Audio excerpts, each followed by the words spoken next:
Okay, hi everyone. We're here with David Dickinson, who's consultancy manager with Sports Labs, and we're going to look today at project journey. So whether that's a track resurface or a brand new track, some of the key things you need to consider when planning your project, and some of the pitfalls, I guess. So David, over to you. If you want to give a quick intro first to who you are and the company, and then let's get into it. Yeah, okay, thanks Ed. I'll just begin sharing because I've done a bit of an introduction as part of this. So if I can go from there, can you see that, Ed? Yeah, okay.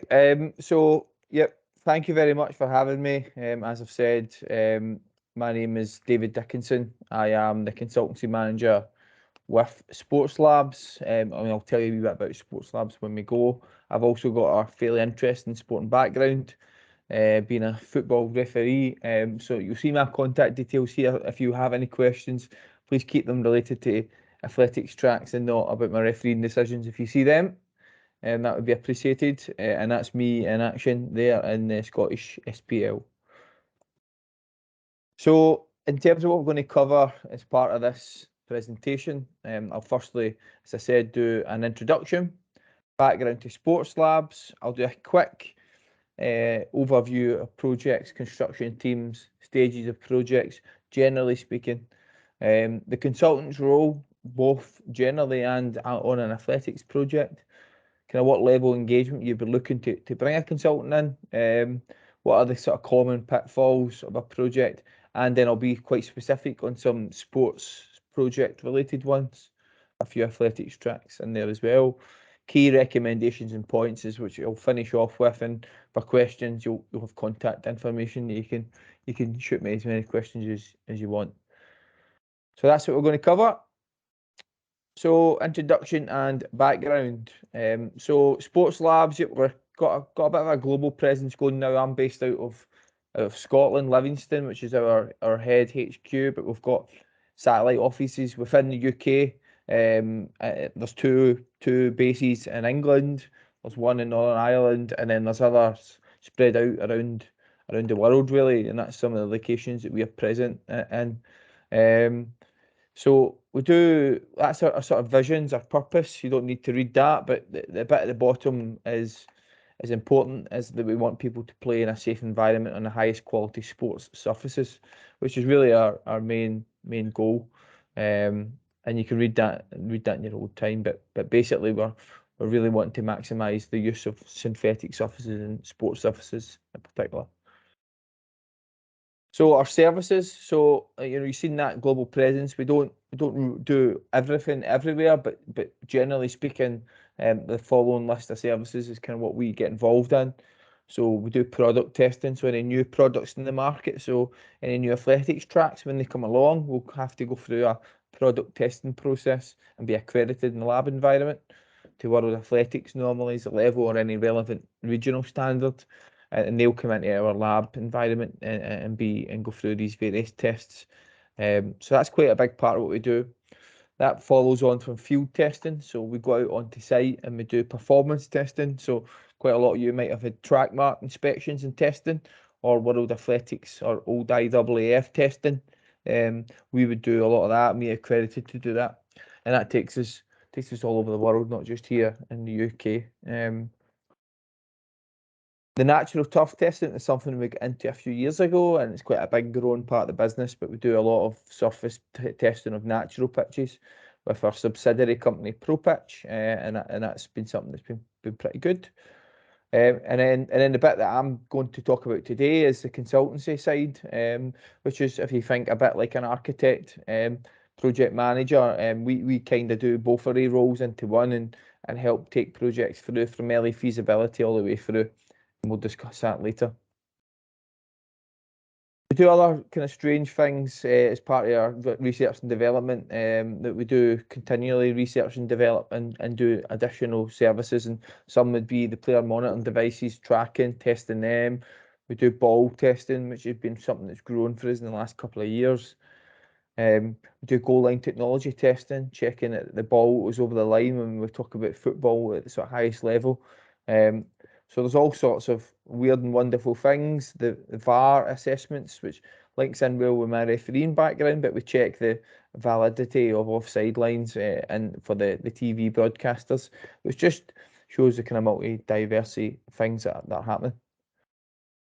And then this one is our we've started doing a bit more of this, which is gathering data on how players perceive surfaces. So we've looked at football. We started off at football, and quite a lot of football tournaments used these apps that we've developed to rate their pitches and surfaces, and we've started to look at that for other sports as well. And that may be something that we look at for athletics in time. So on to what we're going to talk about today. Firstly, what is a successful project? So a project is considered a success when the project is completed on time, within budget, and the quality is satisfied by all. And essentially, how can it be achieved is when the construction-related activities meet or exceed the requirements of the client or owner, and or the quality of the service conforms with the project specification. Essentially, that's what we're trying to. That's the aim of every project, really. So just quickly on project teams and how they're set up, I've sort of set this out in two phases. You've got an initial project team, which deals with all the initial stages of the project until it comes onto site, and then you've got a delivery team. So within the project team, you can have a client, a consultant, a regulatory body or sports governing body, like you had involved, project managers who sometimes can be the consultant, sometimes can be the client, depending on what the capabilities of the client looks like. But that's how a project normally set up with these kind of people involved. And then the delivery team is normally consists of a sort of main contractor and offer them all their different areas of expertise. So they might have specialist subcontractors. Quite often we see in athletics tracks there's a specialist installer of the synthetic system itself, who's a very important person. And that's a real specialism, and they are involved sitting under a main contractor. There's of course the materials and manufacturers of the materials sitting in there, and then you might have some design support and KSI and testing support, which we'll come on to later on. Stages of a project, again, just very briefly, the stages of a project follow, for us really, we recommend they follow a sort of linear process from stage 0, if you like, through to 7. And the initial stages certainly involve all the design work, really. Firstly, the brief, and then into design, and then develop design. And then after that, you look at the construction element, the handover process, and then the facility finally coming into use. And it's just a wee tip if you are looking at a project that this is potentially a way to move it forward and to look at whose roles and responsibilities are. And the next page, which is quite a busy page, is just a snapshot out of the REBA work plan, which is a sort of expansion of that previous slide, and it gives you a bit of a summary of the core tasks at each stage, and it's very, very helpful. And I use it generally quite regularly to help define the role of the project and what your responsibilities are at each stage. So again, just if you need further reading, that's something that's really helpful, the REBA plan of work. So on to the consultant's role. So kind of what do we do as a consultant? Well, generally speaking, our first and primary role is to educate the client. That's the most important thing. We're there to gather appropriate and clear site information, define the scope of works, which is so important. How do we get from what the current facility is to what it should look like? Or if it's a grass field, how do we get it from that to a new athletics facility? So the scope of works is really important. The consultant should promote a high standard in the design stage, should promote innovation. Is there a better way of doing things, less costly or more sustainable, or that should be something the consultant's thinking about. And they should also promote quality through the procurement and tender scoring, so getting the right contractor on board. And the next slide after this specifically looks at what an athletics specific consultant could do. So all the stuff on the one before, but potentially some additional and specific things to athletics projects. So that they should have expert product knowledge, because you might go on this journey and you're getting hit with all different marketing information about different products and facilities and systems, as well as the strengths and weaknesses of each one. So your specialist consultant should be able to help you with that, to make a decision around what way to go forward with that. And the next point is one I'll labour a lot, is they're really helpful in providing appropriate and clear sight information, because it can go wrong quite quickly and quite dramatically in an athletics specific project if there's not the right information gathered at the start. So a real robust condition assessment is required, looking at all the different exacting tolerances and tight tolerances that the World Athletics Standard requires the design to be. So all of that is all something that a specialist athletics specific project consultant can do. The next one's instructing key stage inspections and performance testing. Again, we'll talk about that a few times. Being part of sports labs, we do a lot of these key stage inspections and performance testing in-house, and it's a way of reducing the requirement of a consultant standing over a contractor building the project. It can help manage the process better and provide a reduced risk of it going wrong, really. And then obviously at the end, it helps in, if you instruct the performance testing, you're getting a better handover in an accredited facility. There's also they're also very focused on creating specialist tendering packages with options. So for instance, if you decide on a type of surface, there's no reason why you can't provide a package that caters for a few options. If you're not very clear on what way you want to go forward, but also you want to have some options in front of you based on the monetary value of them following a tendering exercise. So that's quite a thing that consultants can do and can help you do. And then really the final point is during the contracting phase, when there's design issues or problems that come up, because invariably they do, solutions to overcome. A specialist consultant, with experience of athletics projects, can often provide that assistance to the contractor to help them deliver a real quality facility. So just kind of moving on to when you would potentially engage a consultant, and at what stage, on what type of project and level of project you could engage them on. I've sort of detailed these out from minor works through to new track construction, and all the levels in between. So if we go for minor works, so that could look like just doing some patch repairs, maybe an internal lane spray, or altering equipment, or maybe instructing additional cleaning, because quite often that can be something that's required.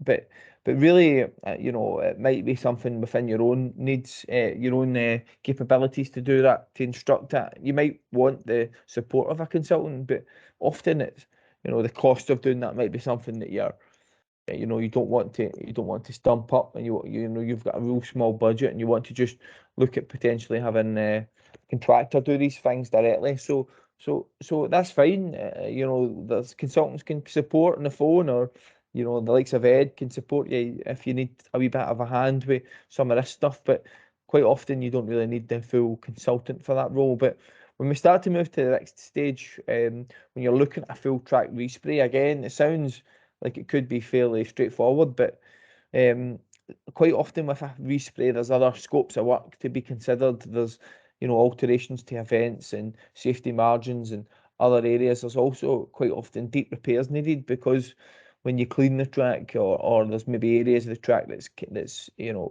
broken up over time, then they kind of need to be specified and accounted for, as well as you may have to get the existing track assessed to a certain level to see how well it performs and what sort of scope of the respray you need. So I would recommend certainly that at that stage, when we're talking the value that could end up being, that a consultant is involved in the project, because it might really help you deliver it successfully.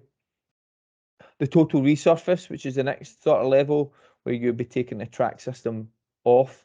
You would be potentially repairing areas of the base works. You might be reconfiguring event areas and stuff like that.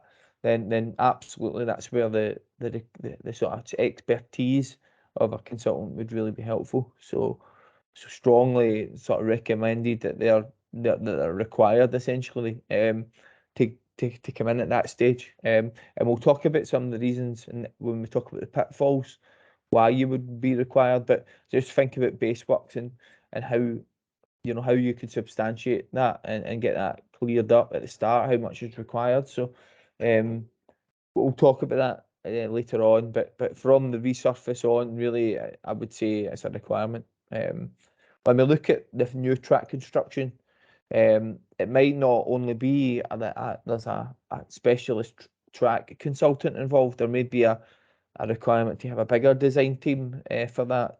Potentially looking at all the planning requirements, or maybe civil engineering requirements of building a new track. Structural engineering might be involved in maybe buildings on site. So you would expect that there would be, a pretty large project team at that stage. But don't forget that they could really be supported a lot by having a specialist track consultant involved to look at the surface design specifically, or the track makeup specifically, because quite often, the architect firms and these kind of civil engineering companies will not have looked at building a track before. So really, their support would be, the support of a specialist consultant would be really helpful. Just a point on that, David. I mean, you get with the expert consultants on a new build, you make sure that it's fully compliant with the rule book, and then obviously I do a lot of work with you and the other consultants to make sure that not only does it fit the rule book, but it can practically be used and it works as a venue. But equally as important, I think, is a lot of these new facilities will be getting external funding from somewhere, and the external funders like Sport England and others want to see that they're credible plans and they're properly designed plans. So it's really important if clients are seeking funding from somewhere, either for a full resurface or a new track, that the robust, credible plans. So I see that as pretty critical. Yeah, that's a good point. Because I mean, as we've said already, the exacting tolerances that the World Athletics standards require are just so tight that you don't really want somebody that's not been involved trying to interpret the standards. The safety margins and access to facilities, as you've said, and DDA access into facilities, and the slope requirements, the thickened and reinforced areas. A lot of these things are missed, and they're so critical. And if you get them right at the start, it makes your life so much easier.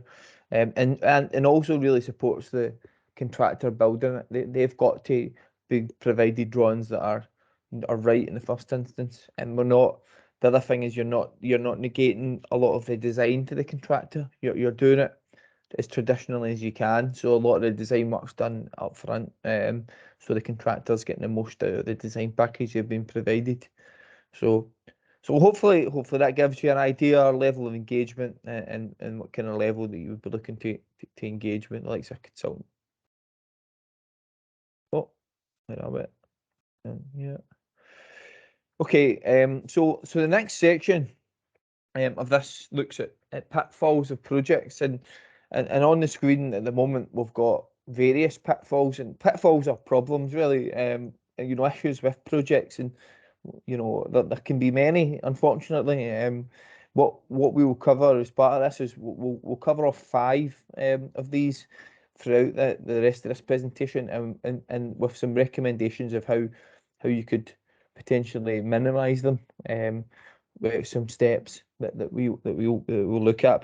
But there's 10 there, but we're going to cover off 5 in detail, there's some crossover between them. So why is it an issue really? Why are these pitfalls issues? Well, basically, firstly, astonishingly, when I was pulling this together, I looked at a survey of the top 100 construction companies in America, and there was this crazy stat that 98% of the projects incur either cost overruns or delays or both. 98%. So it's an astonishing fact, really. And why is it an issue? Well, it can create spiraling costs, disgruntled client relations, major user impact, mistrust in the project team, and alongside that, reputational impact. And when we go through, you'll see that in more detail when we look at the pitfalls. The first one is expectations versus reality, and really the unrealistic expectations. So basically, the overview of that being that the expected finished project does not meet the client's aspirations or scope. And that kind of links into what we discussed earlier on, that there's not been enough of a detailed design process potentially carried out, and certain aspects have not been achieved at practical completion. So on an athletics track, that, you know, it could be anything really.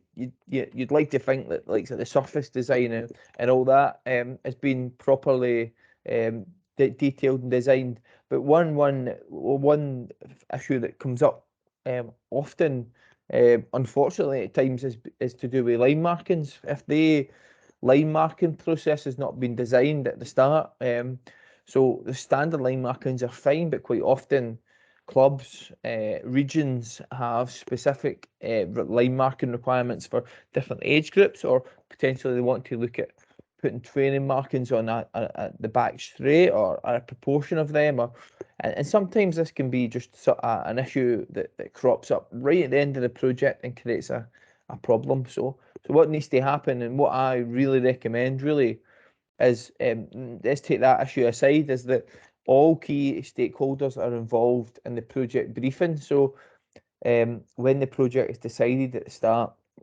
you know, any athletics clubs, tracks, user groups come together at a briefing session and try and get ahead of a lot of these issues and try and think of as much of them as possible. If that's get the consultant involved, then they can be part of that and pose the questions that's required. And that there's a detailed design carried out, really, that it's detailed enough that it's not just put out as one number athletics track, that there's a proper design carried out within the various works areas. And then when we get onto site, sometimes a way of dealing with these things is, we know there's going to be changes to a project during the construction process, but it's really helpful to have key members of the project team represented by some of the stakeholders. So, it doesn't have to be every single person within the athletics club, but one key representative in there is dropping into project meetings and offering, has some information, about how the work is progressing on site, and maybe an opportunity to input to that at some point. So that's the first pitfall, and my sort of advice around that one. Second one, over budget. A very important one, and one that we're all worried about, is project budgets prepared for a reason. And the overview of this would be if the project spend exceeds the budget allowed, and essentially the final invoice for the project exceeds the sort of purchase order raised for the contracting work. So that could be down to anything, really. It could be down to changes to the work. It could be down to the contractor doing things they weren't asked to do. It could be down to delays. It could be down to materials fluctuating in price. There could be various reasons for that happening. But really, it could be down to the pre-tender estimate not being correct as well. But really, there's numerous ways that you could help, resolve this. And my recommendations really are that the pre-tender estimate needs to be updated regularly during the design stage. So before it goes out to tender, the full design and any changes to the scope of works is reflected in the pre-tender estimate.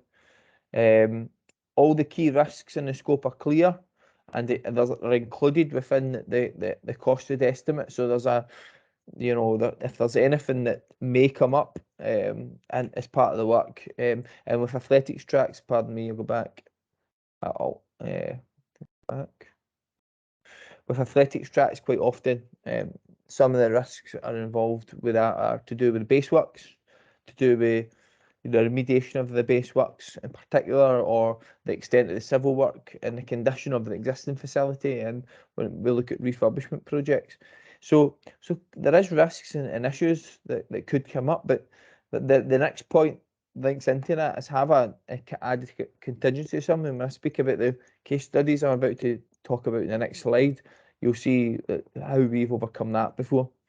And then finally, again, have regular meetings during the contracted work and discuss any valuations that are being raised, any additional instructions that have been actioned, just to make sure that they are all up front, everybody knows about them. So I was just going to say, David, on the I mean, obviously you get that tight specification, which means there's less chance of contractors putting in a tender that's way off the mark, because it's, as I say, it's quite a tight spec. And I guess the other thing is you've been involved, and Sports Lab's been involved in industry for many years, is the prices won't be, I'm guessing, won't be too far apart. So if you get something that's completely left field and so much lower, it's a bit of an alarm bell. Whereas if you're not involved, then the client looks at it and thinks money saving, but it's not necessarily well, it'd be a false economy, wouldn't it? Yeah, 100%. Yeah. That when we get tenders back, that process, there should be lots of clarifications, Ed, if there's something that doesn't really sit right. You know, they don't all, you know, one outlier.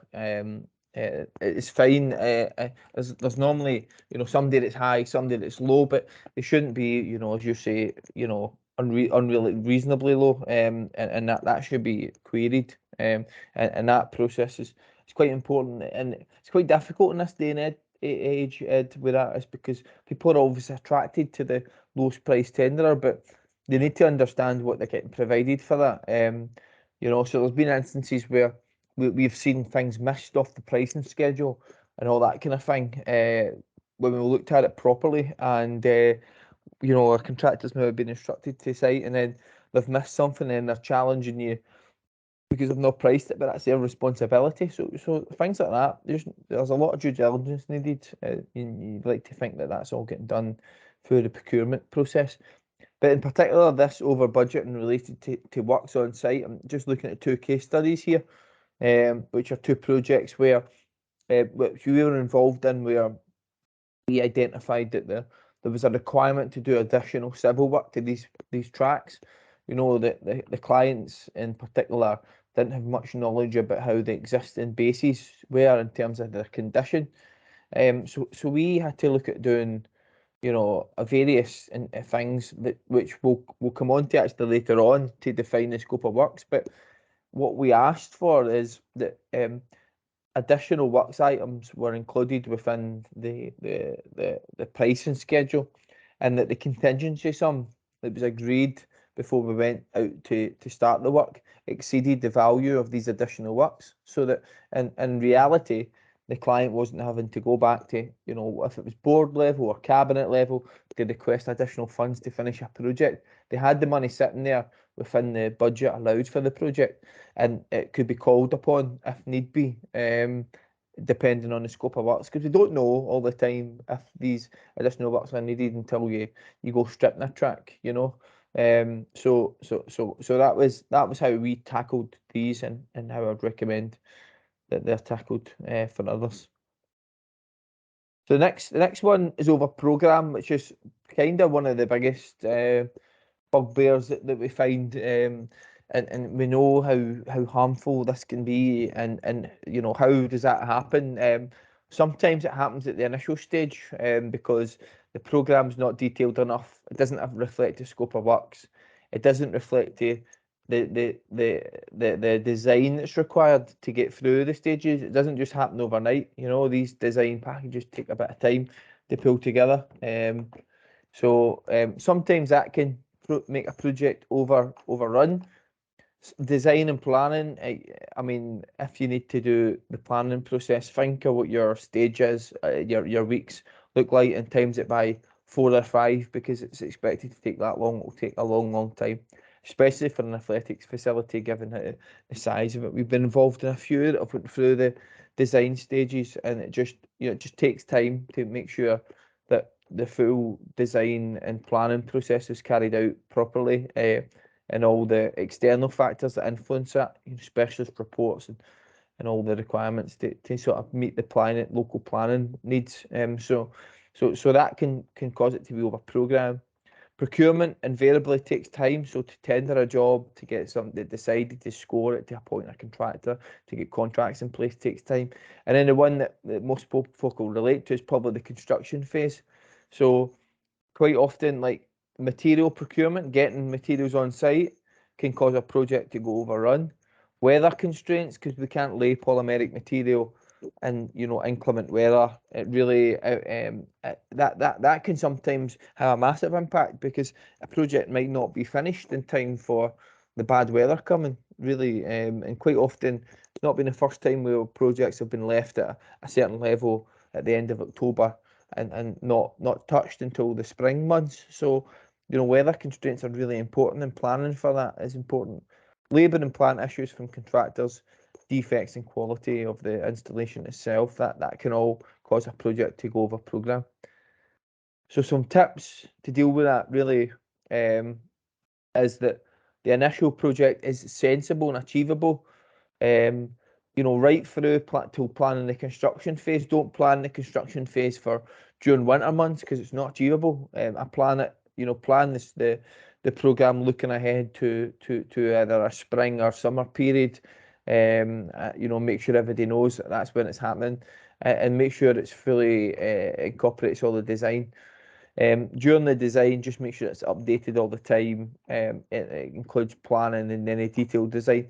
And then probably the construction thing is just make sure there's adequate lead time before the works commence. Don't expect a contractor on site in 2 weeks and start stripping a track and have materials there. It could take 6 weeks for the materials to arrive, so it might be 4 weeks before they attend site. So just make sure that that's been considered, and make sure that the construction programme is fully detailed. And again, as always, regular meetings held during the works, to keep people completely up to date. For early warnings about the track maybe not coming into use for some sort of event that's maybe planned, is always really helpful. Okay, pitfall 4 or 5, nearly there.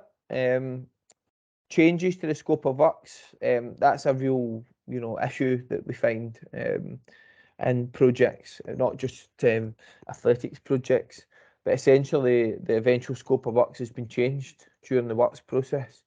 And why would that be? Well, maybe because there's been not detailed enough information, there's maybe been unexpected works, or there's been additional changes to the works made during the works.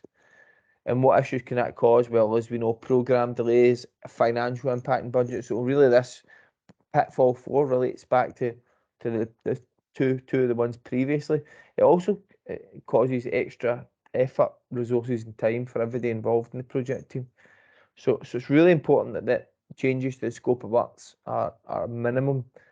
So I have provided some case studies here which are related to changes or what could have been changes to the scope of works, which involved us doing investigation work to projects or instructing investigations, because just through experience and time, we've embarked on projects where the client has said simply that the existing civil engineering for the track is in great condition, but it needs to be checked, because in both of these instances, had it not been checked, we may have been in a situation where the scope of works did not reflect what needed to be done to deliver the project. So it's just really important that that it's all properly designed and the scope of works are really clear. And then when we talk about changes, so if somebody comes in at the last minute and asks for a change to the scope, then quite often it's maybe somebody, one of the stakeholders involved, so potentially having them involved in the project briefing and the detailed design process, and then again sitting as part of the project team. It's just a real key point, and that should help keep the changes in the scope of works to a minimum. Okay, and the final one is to do with defects of materials and work. So kind of how is that? What's the background to that? Really, it's that the finished works have defects or poor quality installation. And that's when the works at practical completion have snags and issues that the client's not willing to accept, or consultants not willing to accept. So the issues that causes is the project not being completed on time, major user impact, reputational hit, because it's the last 5% of the work. It's so important. People remember that more than all the good things that's been done. It causes additional labour and material costs and project team efforts. So we've had obviously various examples over the years of these kind of things happening in projects. You know, either successfully closed out or dragged on for a period of time. But you know, there needs to be a few things. Firstly, we really recommend that there's KSIs happen during the work. So we check the materials that are supplied to site. We check what the base looks like, the levels of the base. We check the base map. We check the final surfaces. We take samples away of materials laid. We check how tensile and elongation strength for them.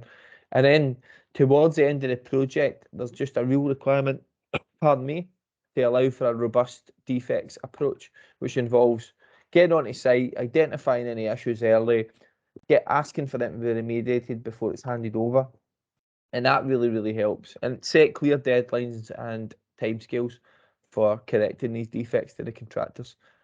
So that's my sort of recommendation around that pitfall. Okay, so just to kind of round up, there's been a lot discussed and a few things a few times, but really my sort of key points again, I might be slightly biased, but a strong recommendation to engage with an athletics specific pitch or track specialist. Especially when it gets to a certain project level. You know, advice is free, but you know, to get us involved in these kind of things, or you know, somebody similar, it's just really helpful. It helps reduce the risk. It helps you deliver the project and give you more comfort that it's going to get delivered with a good level of quality. I've said before, but just you know, regardless of the above, just make sure a robust condition assessment is carried out. And like Edgeware Track Mark Unit 1 is you know, really helpful as an audit. But if you're going to embark on a design process, it needs to be more than that. And folk need to just you know, make sure that they get that really properly carried out. You know, what needs to be done to not just the track, but the events, the access, you know, catering for all different types of users, DDA access to event areas and different event areas, and you know, increasing the capacity, and you know, looking at the drainage of civil work. It just that's all coming about from a real good condition assessment. So it's just really recommended. As again, I've said it numerous times, but make sure key stakeholders are involved in the early design, just to make sure that the design and the package and scope of works reflects accurately what needs to be delivered on site. The sort of final three then, we're looking at ensuring sensible and realistic programming of work. So just from the outset, don't set yourself up for a fail by not having an appropriate program in place. So that's my you know, make sure that's done at the start and it's updated during the process.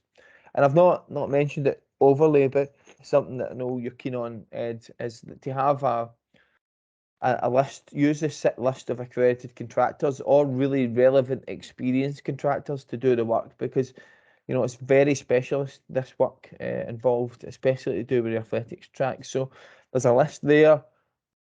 The persons who are bidding for the work should really be appearing on that list, and have really good, strong references of doing these kind of works. And finally, during the project, just ensure regular site meetings, catch-ups, have all the key people involved in them, and make sure that they regularly kept up to date with every day, and all that information is passed on to the user groups, so that you're managing any expectations. The last thing we want is a project overrunning and its impact on sport, because that's not really the ideal. So that's kind of the whistle stop tour, if you like, of what I was going to discuss, Ed. My contact details are on there for anybody that wants to have a chat with me about anything that I've discussed or any engagement with us in any of their own projects. Generally available anytime. An email's maybe best to come back to you and then for a follow-up call, but that information is there on the screen. Okay. Superb. Thanks, David. Well, a couple of bits. Well, thanks for your time. Thanks for that presentation. Really useful. As you know, I'm a big advocate of you and the other independent test houses, laboratories coming in and doing this sort of work. And I guess athletics tracks, as you say, are quite complex and specialist. It's not, aside from 5% of tracks which have the prefabricated system, we don't get many of those. It's not like an AGP football pitch where you're laying a carpet and there's less things that can go wrong. It's essentially, it's a very complex cake mix, isn't it? It's layers that are going on a track, and if one of those bits isn't quite right, that's when you get problems. So yeah, any contractor, anything looks good on day one, but it's year 4 and year 8 and year 12 which are the important things. So you don't want to be robbing Peter to pay Paul, i.e. spending less at the start and then having to redo it again, do it again properly. So the quality assurance bit that you offer is really important for us, because we're a governing body where, whilst we understand the technical aspects of a track, when we can't do the quality assurance bits that you can as a World Athletics accredited lab. So again, we have that surety when a project's finished, it meets those standards. And if the other thing I wanted to add is, if they don't, or if there are issues further down the line, then there's some recourse for the client, because we can go back to people like yourself and say, well, what did the key stage inspection say, and was this all okay? And it stops any finger pointing between contractors and subcontractors, let's say, and it helps resolve and mediate the issue. Yep. So yeah, all really important things. I suppose one of the questions I would ask is, well, you've got a client, they're looking at a resurface, they maybe choose not to go with yourselves or go with a consultant because they think it'll save 10-20% of the cost, a small percentage in my view, but they choose to go that way. They're massively increasing the risk, aren't they, of what can happen at that install? Yeah, I think because, like, I mean, the contractors in this country are good, Ed, and they use generally pretty good materials, good manufacturers, and they have an eye on what their reputation is, and they know that they need to do a good job, but that doesn't, it doesn't always the case, it really isn't always the case, and there's quite often issues along the road, really, and I think, without having a consultant and or even a bare minimum some key stage inspections in there and performance testing, you're leaving yourself open to not having a robust sort of contract in place. And when these issues come up, is how do you resolve them, and what recourse do you have? It's just really important. And then sometimes you don't have the design background really to deal with meeting these standards, because they're ever changing, we're always talking about them. I know we sit on groups together, Ed, to define them further about safe athletics and all that, but a lot of the guys don't have that background, so you're missing out on all of that. And to be honest, when we talk about fees and how they look like, it's gone are the days of a consultant or getting a 10% fee of a project. It's we're talking maybe 5, Ed, maybe even less in some instances. So it's a real small fee for a greater reassurance that you're going to get that project delivered. And also, final thing really on it is that sucks up so much time, these projects. This is our job to do this. It's not, we don't have another job that, I mean, I know I'm a referee outside of this, but we don't have another job outside of this. This is our job. This is what we do week in, week out, day in, day out. So, like, we are specialists in it. We would commit the time to doing that so that they can get on with doing, everything else that they've got to do, including running their club or getting on with other projects in their local authority area if it's that kind of a client. So just, I'm biased, and I know I'm biased saying this, but I just feel that there's so much value added to having you know, a specialist and independent consultant involved. So No, I agree 100%. And for maybe people who are watching the webinar who haven't got anything planned at the moment, but I think maybe you've had, as you say, a track mark Unit 1 inspection that has said in 2 or 3 years' time, you're going to need a respray or resurface.